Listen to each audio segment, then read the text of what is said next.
যে দলটি আজকে ৪৭ বছর ধরে সেই শহীদ জিয়ার আদর্শকে সামনে রেখে সেই দল বিভিন্ন আন্দোলন সংগ্রামে কাজ করে আজকে একটি বৃহত্তম দল হিসাবে বাংলাদেশে প্রতিষ্ঠিত হয়েছে।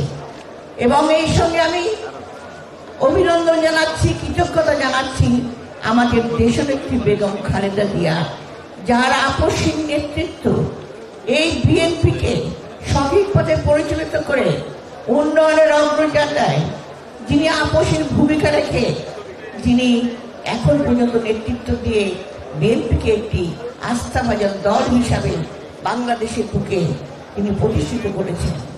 এবং ধন্যবাদ জানাই আমাদের ভারপ্রাপ্ত চেয়ারম্যানকে, যিনি এই সময় শুধু লন্ডন থেকে সমগ্র বিএনপিকে একত্রিত করে সংগঠিত করে একটা স্বৈর শাসক, একটা দুঃশাসনের বিরুদ্ধে লড়াই করে আমাদের বিএনপিকে সংগঠিত করে একটি সংগ্রাম চালিয়ে আজকে বিএনপি একটি দল, যে দলটির কথা তৃণমূল পর্যায় থেকে উপর পর্যন্ত সবাই এক বাক্যে বলতে, বিএনপি একটি দল যারা পারে, যারা করে, যারা দেখিয়ে দিয়েছে।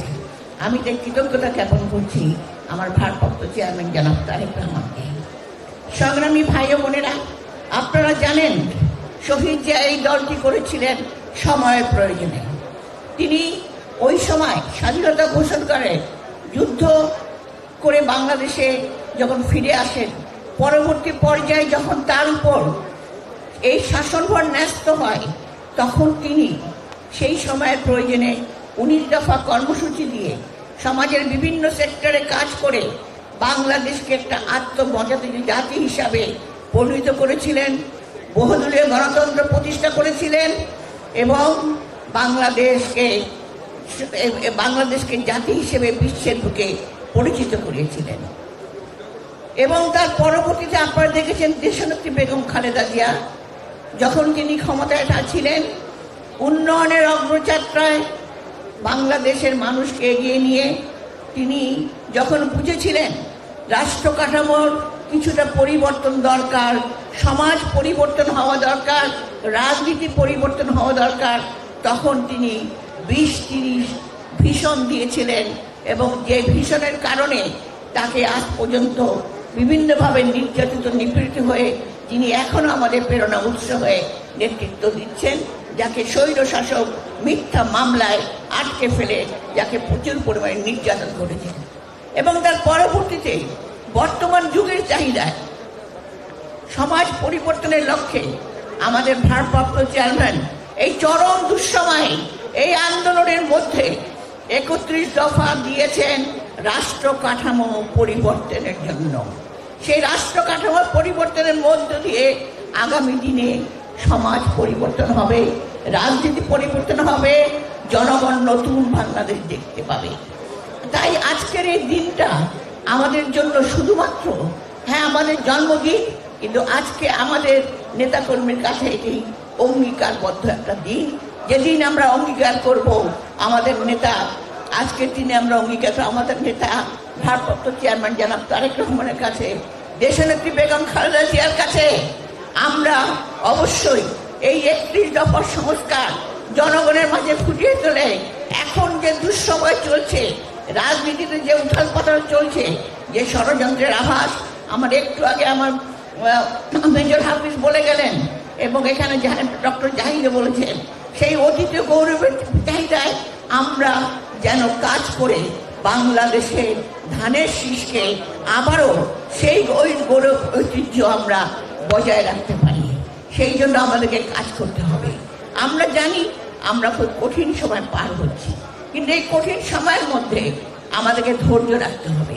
আমাদের অনেক নেতা কর্মী শহীদ হয়েছেন, এর মধ্যে গুম খুন হয়েছে, অনেকে আছেন যারা আহত হয়ে এখনো পড়ে আছেন এই দীর্ঘ 16 বছরের এই যে বিভিন্ন আমাদের যাত্রায়। এই যাত্রার মধ্যে তাদের প্রতি সহমর্মিতা জ্ঞাপন করে আমরা বলতে চাই, বিএনপির নেতা কর্মী ঐক্যবদ্ধ, তারা সংগ্রামী, যে কারণে আজকে একটি স্বৈর শাসক পালিয়ে যেতে বাধ্য হয়েছে। আজকে যারা ষড়যন্ত্র করছে তারা কিছু কিছু যখন নির্বাচন ঘোষণা হয়েছে কিছু কিছু রাজনৈতিক দল নির্বাচন বানচাল করার চেষ্টা করছে, কিন্তু আমরা জানি কারা করছে। যারা হঠাৎ আলোর ঝলকানির মতো ক্ষমতা পেয়ে মনে করেছে ক্ষমতাটাকে ধরে রাখতে হবে, নির্বাচনের কোনো প্রয়োজন নাই, তেমনি আরেকটি রাজনৈতিক দল যারা গত 17 বছরে নিজেদের অস্তিত্ব টিকিয়ে রাখার জন্য শুধু কাজ করেছে, জনগণের আহাজারি তারা শোনে নাই, গুম খুনের পরিবারের কান্না তারা শোনে নাই, নেতা কর্মীরা যে শহীদ হচ্ছে সেগুলো তারা শোনে নাই, শুধুমাত্র নিজেদের অস্তিত্ব বজায় রাখার জন্য আজকে ক্ষমতায় আসার জন্য পিয়ার পদ্ধতি তুলে আজকে বানচাল করার চেষ্টা করছে আগামী নির্বাচনকে। তাই আমি বলতে চাই, আমরা গৌরবময় ঐতিহ্য বহন করি, যে গৌরবময় ঐতিহ্যতে আমাদের শহীদ জিয়া, যিনি মুক্তিযুদ্ধের ঘোষণা দিয়ে শুধু ক্ষান্ত হননি, তিনি দেশকে একটি সুন্দর দেশ হিসেবে পরিণত করেছিলেন। আমাদের বেগম খালেদা জিয়া, যিনি এখনো তার জনগণের মুখের দিকে তাকিয়ে আছেন, তারা করবে। এবং আমার তারেক রহমান, আমাদের চেয়ারম্যান জনাব তারেক রহমান, তিনি এখনো আপনাদের দিকে তাকিয়ে আছেন। আপনার ঐক্যবদ্ধ প্রচেষ্টার মাধ্যমে সকল ষড়যন্ত্রকে আজকে ধ্বংস করে আমরা ইনশাল্লাহ ধানের শীষকে আরো বিস্তৃতভাবে সারা বাংলাদেশে ছড়িয়ে দেব। 31 দফার মাধ্যমে আমরা নতুন সমাজ গড়ে তুলব।